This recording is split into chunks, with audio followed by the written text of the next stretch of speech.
irrespective of the outcome of appeal process. Further, quantum of prepayment is being reduced from 20% to 10% and will continue to be calculated only on core tax demand. As an additional measure for reducing litigation, I propose to allow taxpayers to update their returns even after reassessment proceedings have been initiated, and an additional 10% tax rate over and above the rate applicable for the relevant year. The assessing officer will then use only this updated return in his proceedings. There is already a framework for immunity from penalty and prosecution in the cases of underreporting. I propose to apply this framework for immunity to misreporting too. However, in such a case, the taxpayer will need to pay 100% of the tax amount as an additional income tax over and above the tax and interest due. Penalties for certain technical defaults, such as failure to get accounts audited, non-furnishing of transfer pricing audit report, and default in furnishing statement for financial transactions are proposed to be converted into fee.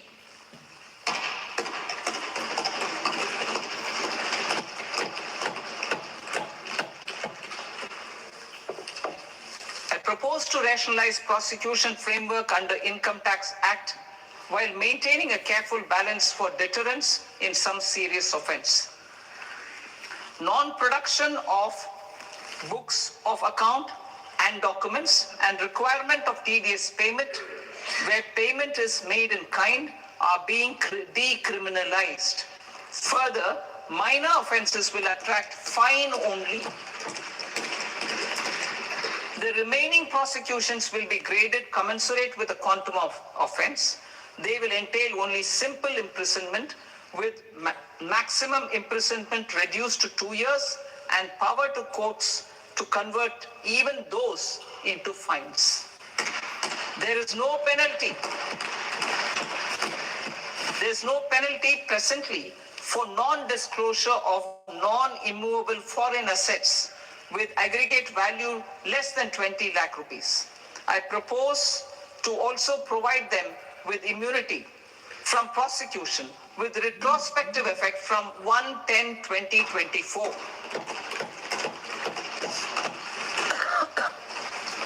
Cooperatives. Deduction is already allowed to a primary cooperative society engaged in supplying milk, oilseeds, fruits or vegetables raised or grown by its members. I propose to extend this deduction to also include supply of cattle feed and cotton seed produced by its members. I propose to allow inter-cooperative society dividend income as deduction under the new tax regime to the extent it is further distributed to its members. I further propose to allow exemption for a period of 3 years to dividend income received by a notified National Cooperative Federation on their investments made in companies up to 31/1/2026. This exemption would be allowed only for dividends further distributed to its member cooperatives. Supporting IT sector as India's growth engine. India is a global leader in software development services, IT-enabled services, knowledge process outsourcing services, and contract R&D services relating to software development. These businesses and their segments are quite interconnected with each other. All these services are proposed to be clubbed under a single category of information technology services with a common safe harbor margin of 15 crore rupees. Safe harbor for IT services shall be approved by an automated rule-driven process without any need for tax officer to examine and accept the application. Once applied by an IT services company, the same safe harbor can be continued for a period of 5 years at a stretch at its choice. For IT services companies who want to conclude advanced pricing agreement, APA, I propose to fast-track unilateral APA process for IT services and endeavor to conclude it within a period of 2 years.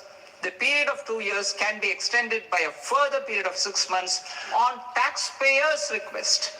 I propose to extend the facility of modified returns available to the entity entering APA to its associated entities also. Attracting global business and investment.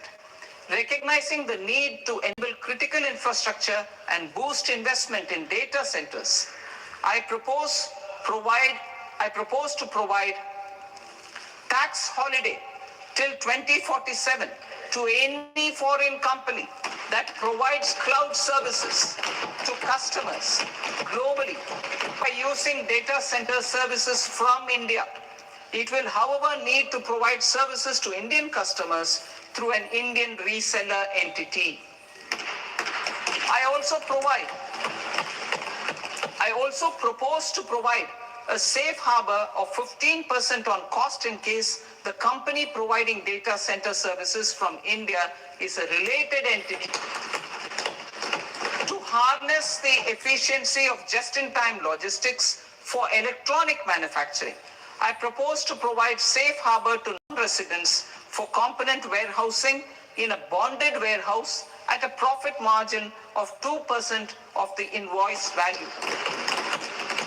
The resultant tax of about 0.7% will be much lower than in competing jurisdictions. To provide fillip to toll manufacturing in India, I propose to provide exemption from income tax for 5 years to any non-resident who provides capital goods, equipment, or tooling to any toll manufacturer in a bonded zone. To encourage vast pool of global talent to work in India for a longer period of time, I propose to provide exemption to global, non-India sourced income of a non-resident expert for a stay period of 5 years under notified schemes. I propose to provide exemption from minimum alternate tax, the MAT, to all non-residents who pay tax on presumptive basis. Tax administration. I propose to constitute a joint committee of Ministry of Corporate Affairs and Central Board of Direct Taxes for incorporating the requirements of income computation and disclosure standards, the ICDS, in the Indian accounting standards, Ind AS itself. Separate accounting requirement based on ICDS will be done away with from the tax year 27-28. To support Prime Minister Modi's vision of homegrown accounting and advisory firms to become global leaders, I propose to rationalize the definition of accountant for the purposes of safe harbor rules. Other tax proposals. Change in taxation of buyback was brought in to address the improper use of buyback route by promoters. In the interest of minority shareholders, I propose to tax buyback for all types of shareholders as capital gains. However, to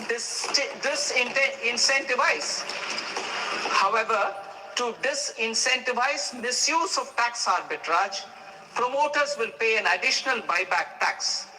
This will make effective tax 22% for corporate promoters. For non-corporate promoters, the effective tax will be 30%. TCS rate for sellers of specific goods, namely alcoholic liquor, scrap, and minerals, will be rationalized to 2%, and that on Tendu leaves will be reduced from 5% to 2%. I propose to raise the STT on futures to 0.05%, present 0.0%. STT on options premium and exercise are both proposed to be raised to 0.15% from the present rate of 0.1%. and 0.125% respectively. We reformed the taxation landscape for corporates in 2019 by providing them a simplified regime with lower tax rate so that they could productively focus on business rather than on claim of deductions and exemptions. To encourage companies to shift to the new regime, set off of brought forward MAT credit, minimum alternate tax credit, is proposed to be allowed to companies only in the new regime. Set off using available MAT credit is proposed to be allowed to an extent of 1/4 of the tax liability in the new regime. MAT is proposed to be made final tax, so there will be no further credit accumulation from 1st April 2026. In line with this change, the rate of final tax is being reduced to 14% from the current MAT rate of 15%. The brought forward MAT credit of taxpayers accumulated till 30th March 2026 will continue to be available to them for set off as above. Indirect taxes. I shall now take up proposals related to indirect taxes. My proposals for customs and central excise aim to further simplify the tariff structure, support domestic manufacturing, promote export competitiveness, and correct inversion in duty. To continue weeding out long continuing customs duty exemptions, I propose to remove certain exemptions on items which are being manufactured in India or where the imports are negligible. Similarly, to further simplify the process of ascertaining the rate of duty applicable on a particular item, I propose to incorporate certain effective rates in various customs notifications to the tariff schedule itself. I shall now take up sector-specific proposals. Promotion of export of marine, leather, and textile products. I propose to increase the limit for duty-free imports. सभी भाई channel के माध्यम से जुड़ेंगे, channel को subscribe जरूर करेंगे और देखते हैं बजट 2026 में क्या होने वाला है. From the current 1% to 3% of FOB value of the previous year's export turnover. I also propose to allow duty-free imports of specified inputs, which is currently available for exports of leather or synthetic footwear to exports of shoe uppers as well. I propose to extend the time period for export of final product from the existing 6 months to 1 year for exporters of leather or textile garments, leather or synthetic footwear and other leather products. Energy transition and security. I propose to extend the basic customs duty exemption given to capital goods used for manufacturing lithium-ion cells for batteries to those used for manufacturing lithium-ion cells for battery energy storage systems also.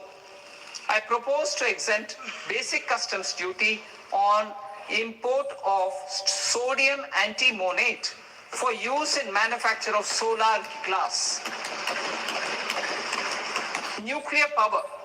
I propose to extend the existing basic customs duty exemption on imports of goods required for nuclear power projects till the year 2035 and expand it for all nuclear plants irrespective of their capacity.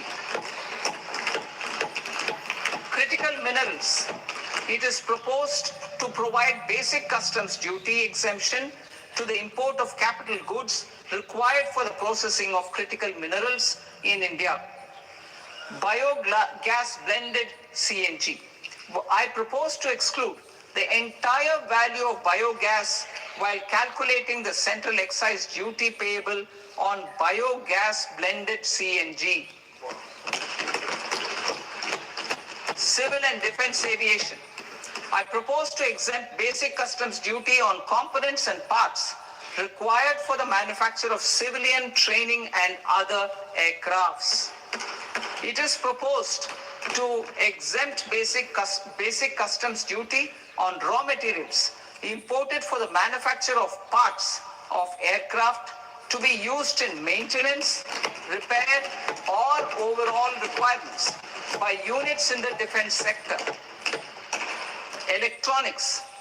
To deepen value addition in the consumer electronics sector, I propose to exempt basic customs duty on specified parts used in the manufacture of microwave ovens. Special economic zone. To address the concerns arising about utilization of capacity by manufacturing units in the special economic zones due to global trade disruptions, I propose as a special one-time measure to facilitate sales by eligible manufacturing units in SEZs to the domestic tariff area at concessional rates of duty. The quantity of such sales will be limited to a prescribed proportion of their exports. Necessary regulatory changes will be undertaken to operationalize the measures while ensuring level playing field for the units working in the DTA. Ease of living. To rationalize the customs duty structure for goods imported for personal use, I propose to reduce the tariff rate on all dutiable goods imported for personal use from 20% to 10%. To provide relief to patients, particularly those suffering from cancer, I propose to exempt basic customs duty on 17 drugs or medicines. I propose also to add 7 more rare diseases for the purposes of exempting import duties on personal imports of drugs, medicines, and food for special medical purposes used in their treatment. Customs process. India's role and share in the global trade is poised for a major leap in line with our ambition and journey towards Vikasit Bharat. In this regard, I propose many measures for custom processes to have minimal intervention for smoother and faster movement of goods and greater certainty to the trade. Trust-based systems. I propose to enhance duty deferral period for Tier 2 and Tier 3 authorized economic operators, known as AEOs, from 15 days to 30 days. I propose to provide eligible manufacturer importers the same duty deferral facility. This should encourage them to get themselves accredited as a full-fledged Tier 3 AEO in due course. To provide greater certainty and for better business planning, I propose to extend validity period of advance ruling binding on customs from the present 3 years to 5 years. In the spirit of the whole of government approach,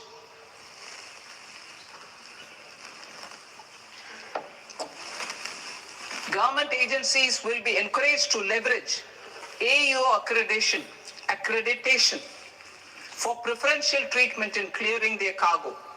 Regular importers with trusted long-standing supply chains will be recognized in the risk system so that the need for verification of their cargo every time can be minimized. Export cargo using electronic sealing. Export cargo using electronic sealing will be provided through clearance from the factory premises to the ship. For import of goods not needing a compliance of bill of entry by a trusted importer and completing their clearance formalities to be released immediately on arrival. The customs warehouse framework will be transformed into a warehouse operator-centric system with a self-declarations, electronic tracking, and risk-based audit. These reforms will move away from the current system of office officer-dependent approvals and reduce transaction delays and compliance costs. Ease of doing business. Approvals required for cargo clearance from various government agencies will be seamlessly processed through a single and interconnected digital window by the end of the financial year. Processes involved in clearance of food, drugs, plant, and animal and wildlife products, accounting for about 70% of interdicted cargo, will be operationalized on the system by April 2026 itself. For goods not having any compliance requirement, clearance will be done by customs immediately after online registration is completed by the importer, subject to the payment of duty. Customs integrated system will be rolled out in years as a single integrated and scalable platform for all customs processes. Utilization of non-intrusive scanning with advanced imaging and AI technology for risk assessment will be expanded in a phased manner with the objective to scan every container across all the major ports. New export opportunities to support Indian fishermen to fully harness the economic value of marine resources beyond our territorial waters. The following measures will be taken. A. Fish catch by an Indian fishing vessel in exclusive economic zone or on the high seas will be made free of duty. Landing of such fish on foreign port will be treated as export of goods. Safeguards will be put in place to prevent misuse during fish catch, transit, or transshipment. To support aspirations of India's small businesses, artisans, and startups to access global markets through e-commerce, I am pleased to announce complete removal of the current value cap of 10 lakh rupees per consignment on courier exports. In addition, handling of rejected and returned consignments will be improved with effective use of technology for identifying such consignments. I propose to revise provisions governing baggage clearance during international travel to address genuine concerns of passengers. The revised rules will enhance duty-free allowances in line with the present-day travel realities and provide clarity in temporary carriage of goods brought in or taken out. There are honest taxpayers who are willing to settle disputes by paying all their dues, but they get deterred due to negative connotation associated with penalty. They will now be able to close cases by paying an additional amount in lieu of penalty. Honorable Speaker, sir, with this, I commend the budget to this august House. Jai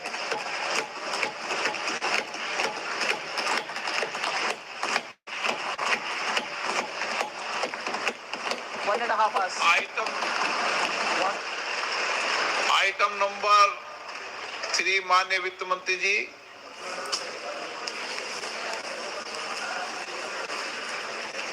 Item number 2, sir. 3. Sir, with your permission, I rise to lay on the table of the following statements under Section 3, 1 of the Fiscal Responsibility and Budget Management Act of 2003. Medium-term fiscal policy, fiscal policy strategy statement, and macroeconomic framework statement. Item number 4 माननीय वित्त मंत्री जी। Sir, with your permission, I move for leave to introduce the Finance Bill 2026. प्रश्न ये कि विधेयक को पुनर्स्थापित करने की अनुमति प्रदान की जाए। जो सदस्य इस पक्ष में हाँ गए, जो सदस्य विरोध में ना गए, मेरे विचार में निर्णय हाँ वालों के पक्ष में हाँ वालों के पक्ष अनुमति प्रदान की जाती है। माननीय मंत्री जी, अब विधेयक पुनर्स्थापित करें। Sir, I introduce the bill. माननीय सदस्य, आपको सूचित किया जाता है कि माननीय वित्त मंत्री जी के भाषण की कॉपी पब्लिकेशन काउंटर पर ली जाती है। बजट भाषण और बजट से संबंधित दस्तावेज आपके मोबाइल फोन और मेंबर पोर्टल्स पर उपलब्ध है। सभा की कार्रवाई कल सोमवार दिनांक 2 फरवरी 2026 को प्राप्त 11 बजे तक के लिए स्थगित की जाती है।